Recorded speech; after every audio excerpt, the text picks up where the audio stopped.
Welcome back to the Anti-Meta Meta Club. This week's race is Group 3 at Laguna Seca, and surprisingly, even after the Bape change, the meta car is still the same, but the anti-meta car is different. Let's get into it. The anti-meta car of the week is the Hyundai Genesis. You heard that right, not the Genesis X, the old Hyundai Genesis. The BRZ is once again the meta car, but it's so incredibly volatile that I'm finding a lot of people are choosing not to drive it despite the fact that it is absolutely OP. Because of that, cars like the M6, the AMG, and the Ferrari seem to be the alternate meta cars, and so with this, I wanted to give you a choice that wasn't any of those. When you look at the leaderboard, you'll see instantly that the BRZ is once again absolutely dominant. I managed a 121.307, and excluding all the other heavy hitters that aren't the BRZ, it seems to be the fastest of the really off-meta cars. A lot of the really obvious good cars are still present in the top 100 though. At the very beginning of the lap, it kind of curves over a blind crest. You want to just hug the left and then track out looking for the number boards. There's a line right at the 3, and right at that line is when you want to hit the brakes. Start turning in at the second line, and I aim to be in first gear right as I pass this first sausage curb, and I try to miss the first part of the red and white curbing. My goal is to decelerate to the slowest point right in the middle of the two sausage curbs and then try to accelerate as I go for the second apex right here. A small amount of throttle can actually help cure the understeer, but if you do slide the tires, as long as it's just a little bit, it's going to be better than waiting too long to get on the throttle. Following the tire marks off that curb, you're going to then head to this curb and try to get yourself aligned before the 2 board. After the 2 board is this little metal grate, and right there is when you want to hit the brakes.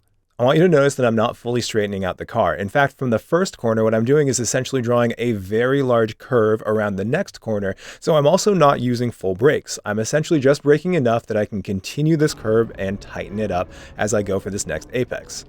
Dipping down to first gear will help you tighten it up to get all the way up on this curb without hitting the sausage curb, and then you want to be in third gear before you get on the throttle. Obviously, I used a little bit too much throttle, and you will definitely go faster if you don't drift like I did. Staying on the curb, we're going to look for the 1 number sign. We're going to start turning in just a little bit before that and before hitting the brakes. You're just going to add a tiny bit of brakes, and as you come off, you're going to add more steering to try to get as close to this sausage curb as you can. You'll see that I got on the throttle a little prematurely, but you do want to heavily get on that throttle as soon as you know you can make it without going into the sand. As you go up on the curb here for the next braking zone, you're going to notice the number boards, and right before the 2 is this black mark on the white line. Right in the middle of that black mark is where I want you to hit the brakes. Turning in right before the end of the curb, I want you to get down to second gear, and your goal is to come off the brakes and hit this apex right after the sausage curb. You're going to be in third gear once again and get on that throttle as early and heavily as you can without sliding the tires. Since it is an uphill section, it's important to get on that throttle early and carry as much momentum as you can through it. After the little bridge, you're going to look for the number 2 right here. You're going to add just a tiny bit of brakes, come off the brakes as early as you can while not suddenly coming off of it. You still have to trail brake a little bit, but then turn in and coast until you're absolutely certain that you can get on the throttle after the car settles after the apex. It's better to wait and then go full throttle than it is to add a little bit of throttle, come off, and then add full throttle afterwards. Coming up the hill, I like to go all the way on the left, and in fact, I use this green AstroTurf beyond the curbing to set myself up so I can then aim a little bit to the right before the braking zone. You'll notice aligned with the 4 number board here on the right is a little bit of tire marks that are a little bit darker directly in front of the car.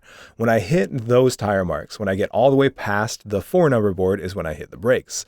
I'm going to brake extremely hard, and I'm going to angle the car just a little bit to the right so I can stay up on this curb right here.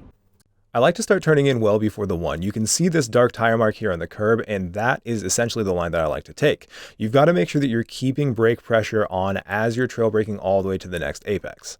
For a brief moment, you're going to notice that I come entirely off the brakes as I use as much of this curb as I possibly can, and I'm actually going to be looking in the distance for this tree right here.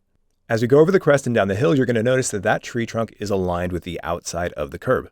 The trick here is to add as much throttle as you can without lifting the front tires off the ground. You're going to turn just a little bit to use as much of the curb and the AstroTurf as you can, of course avoiding the sand, and you want to continue steering to the right and try to get those tires planted by adding throttle until the car is settled, in which case you then add full throttle. Stay full throttle and continue steering to the right until just before this bridge. Change directions as you go under it, and after the car settles into the corner, you're going to lift just gently, hoping to get the front tires to bite. When they do start biting, you're going to come entirely off the throttle, add just a tiny bit of brakes, then add more steering as the car continues to decelerate, but then get back on that throttle as soon as you're sure it's going to miss that big sausage curb but still hit the other part of the curb. Aiming for the left side of the track, you're going to look for the curbing here, and right at the beginning of the red and white part, you're then going to brake just gently, downshift to third, and then add a lot of steering as you trail brake into the corner. Making sure you continue to steer after you come entirely off the brakes. As you pass that sausage curb, you want to get fully on the throttle and make use of all of this runoff here, making sure you don't go into the sand. From here, aim for the next number boards and align yourself with the right side of the track. Directly at the 3 number board, you're going to brake as heavily as you possibly can. Your goal should be to brake 100% until you get past the 2 number board, then start turning in, downshift to first, and trail brake as you approach the sausage curb. You want to be back up to second gear and on that throttle as soon as you pass the sausage curb, and you can use all of this runoff here, putting just your left tires on the red and white part of the curb as long as you go back onto the track before the end of it. From here, it's just a straight line to the finish. This track is incredibly tricky. It's very, very difficult, and the hardest part is probably just avoiding the sausage curbs, but it's also tricky and complex when it comes to corners, especially like this one. It is a double apex, but you want to hit the slowest speed right in between them, and you're actually going to be on the throttle way before the second apex. This flowing right-hand corner, like I mentioned in the breakdown, is one corner that you never actually end up straightening out before. You're just going to curve from the first corner to the second corner.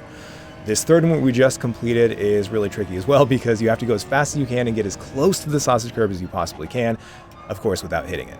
For the corner we just passed, I like to turn in as if I'm not going to use second gear, but then drop to second gear just briefly so I can get off the brakes early.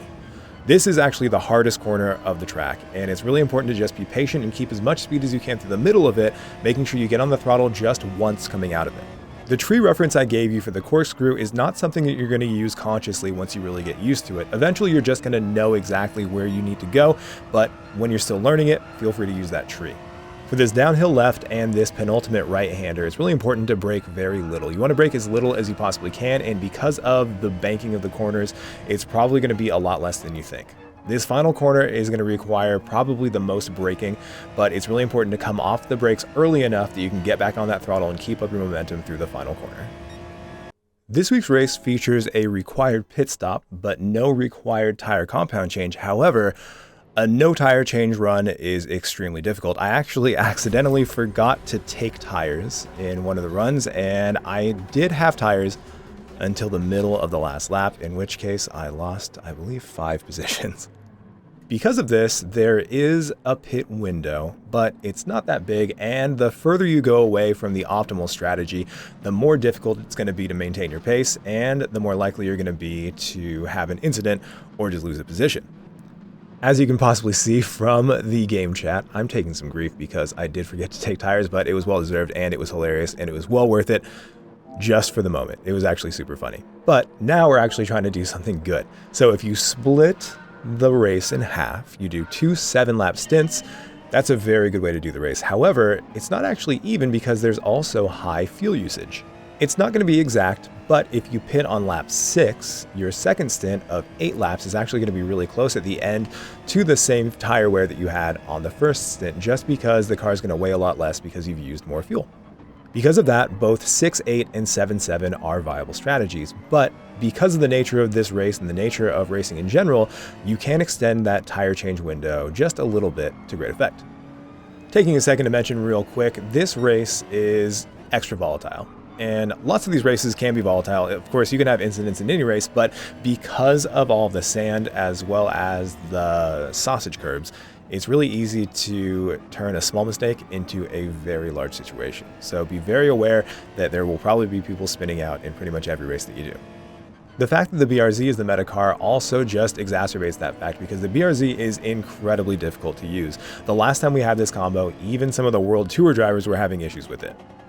Leading this corner, Edible Auto decided he was going to turn in front of Damien as Damien tried to get next to him and continue to go as slow as possible, and then of course he brake checked Damien. Edible Auto does not like the fact that people race from the back. He calls us sandbaggers and just does not appreciate losing positions, but to that I say, if you don't want to lose positions, you should just learn how to drive better. Since I knew this car is incredibly difficult for even experts to handle, I knew that he wasn't going to nail that corner, so it was a very easy decision to set up to pass him on the inside here. While the BRZ has an incredibly high ceiling, as Calster put it earlier, it has an incredible amount of potential. Squeezing out that potential is both insanely difficult and just incredibly volatile. I met I'm Jetski today, I believe. I don't know if I've ever encountered him before, but he was very friendly, and I do appreciate him giving me that extra space going to that corner. I actually don't think I deserved that space, but I was going to take it if he was going to give it to me. Since I had a run on Garizona, I decided to be very aggressive, putting myself next to him, and of course, we gave each other space, and I really appreciated the racecraft of Mr. Garizona right there. Thank you, Garizona. Now that we've had that little bit of commentary on what was going on during the race, I want to go back to talking about the strategy. There was one race where I didn't exactly know what to expect, but I had a lot of traffic in front of me, and I decided to pit on lap 5. The car was noticeably slower towards the end of the race, but it wasn't dangerous whatsoever, and I was able to actually maintain the positions that I got from the undercut strategy. When thinking about the undercut strategy, I want you to imagine a situation where you encounter a driver directly in front of you that you know you can possibly beat when it comes to raw pace, but you're not quite fast enough to pass them on the track itself, so you both end up going slower as you attempt to do so. I realize I'm kind of all over the place because there's so much action happening in this race, but you may have noticed that I straddled that last sausage curb. You can safely do that as long as your tires don't hit that sausage curb and your right tires stay on the track. You should be completely fine. Now, after passing someone like that, on the inside, you're probably going to have a worse run. You're probably going to have less momentum, so it's important to immediately defend your position. And luckily, it didn't look like Diogo was going to be too aggressive, so I was able to maintain that position without any drama. Anyways, back to the strategy discussion. Let's say you then are behind that person, this person that may or may not exist, that you are slightly faster than, or maybe even the same pace as, and instead of trying to slow both of you down and pass them on track, you're going to go into the pits just a lap early. Coming out with fresh tires, you're definitely going to be faster, theoretically, as long as you don't make any mistakes, than the person who has the same pace as you, who is out for longer on more worn tires. If you're only maybe 2/10 faster on the new tires, then it might take a couple laps for that undercut to work. And if you pit as early as lap 5, and most people are pitting on lap 7, then of course, that could be quite a significant difference in pace. On the complete other side of that strategy is the overcut. Let's say you're chasing down two people who do seem like they're battling, and let's say all three of you have the exact same pace. Let's say both of them go into the pits on lap 7. It would actually make sense for you to wait an extra lap, even though you're going to be going slower on that longer first stint, because they're probably going to slow each other down as they're battling both into the pits and out of the pits.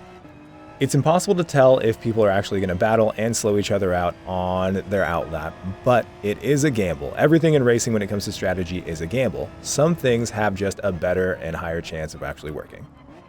As I was passing this guy when I was racing him earlier, I thought he was actually just moving to let me pass, but as I watch it, it looked like he was trying to get a wider angle into the corner by going off the track. And you actually get dirty tires from doing that. I don't know for sure if that's what he was doing. He might have just been letting me go because he didn't want to ruin his own race by trying to defend against a faster driver. But either way, I appreciated it, and because of that, I was already in 5th place after only 4 laps. This race, however, I was able to get through so many people. By the time I got in front and had clean air, I didn't actually have to worry about any kind of traffic, so I just took the normal strategy. After this race, I'm actually going to show you just a little bit of how the undercut strategy can work out really well. Before I jump forward, I was actually in 5th place, and you may see that I'm in 7th place right now, and that's just because 2 people who had been further back are trying an overcut strategy. So we're going to jump ahead and see how that played out. As we start lap 9, you'll notice that Velasa is now in 6th place right behind us. Well, not right behind us, but he actually had gone off for something earlier in the race, and he wasn't anywhere near 6th place. His overcut strategy worked so well that he is now in 6th place. Without any real threat behind, our next target was only 4 seconds ahead, and we still had essentially 5 laps to go. After chasing him down, getting the fastest lap that was then taken away from me, I thought I might finally get to actually go and battle Lunker, but he made a bit of a mistake and drove directly into Mike, and that just gave me the position because he immediately lifted off. I don't think he meant to do that whatsoever. I think it was just a mistake, but because of that, I did get that free position. After that, I wish I could tell you that I had a really good battle with Mike, but to be quite honest, all I did was chase him down and I wasn't able to pull off anything, so we're just going to jump to the end. After trying to chase him down the entire lap, I braked way too late on my final opportunity and almost hit him, so I decided just to drive off and take myself off the track rather than ruining his race entirely. If you think you might run into someone, it's always better just to take yourself out rather than take them with you. That is definitely the best thing to do when it comes to situations like that. Either way, after starting all the way in the back, Mike finished in the same position that he started in, and I gained something like 11 positions. But I digress. I want to show you how powerful a really good undercut can be. So we're going to jump to another race I did. In one of the earlier races that I started from the back in Canadian Rampster, our friend Rami had also started from the back. And Rami, if you don't know, is also a very good driver. And in fact, we have very similar pace a lot of the time. Because of that, I thought it would probably waste both of our time if I decided to try to pass him. And even though I could work with him and potentially help both of us out, I decided I was going to try out the undercut strategy. So as early as lap 5, I decided to go into the pits.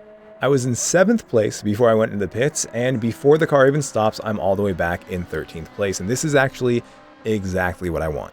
Pit stops are almost identical, so people are going to spend the same amount of time in the pits because there's no refueling to be had in this race. My pace is definitely going to suffer towards the end of the race, but it's not going to be that bad because this car has pretty good tire wear and we're only going in on lap 5, not lap 4 or 3 or something like that. In a world where Ramster and I have the exact same pace, just because I'm going to the pits a couple laps earlier and I have those couple laps with better tires, and I also have completely free and clean air, I should end up in front of him. Before the end of my outlap, I realized that Rami was also going to go in the pits just a little bit earlier than I expected, but just that one lap with slightly fresher tires was enough that I could just barely edge him out before he was able to come out of the pits.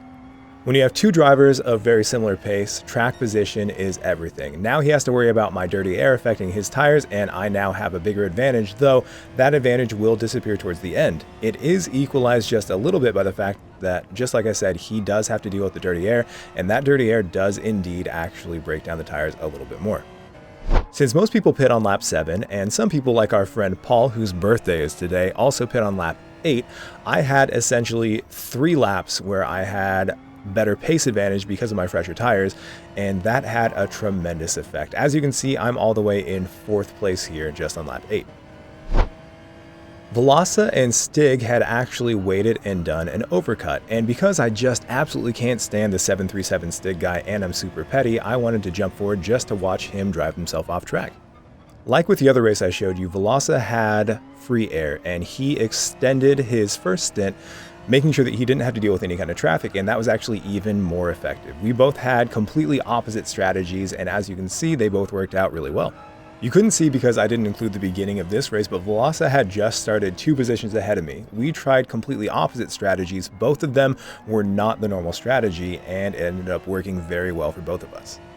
In the end, the main thing to consider is track position and trying to make sure that you don't have to battle with anyone. Obviously, it's much more fun to battle and you're going to end up in battles anyways, but if you can avoid any battles, especially with people who are of similar pace than you, or similar pace to you, then you can end up having a really huge advantage over people who do the normal strategy. You do have options even though you do have to take tires. If you have any further questions or comments about the strategy, please feel free to ask me in the comments and I'll do my best to reply to all of them. Thank you for watching my video. If you liked what you saw, please don't forget to like and subscribe. And of course, I'll be making another guide every single week. I'm going to leave you with a look at my current members. Thank you very much. I love every one of you.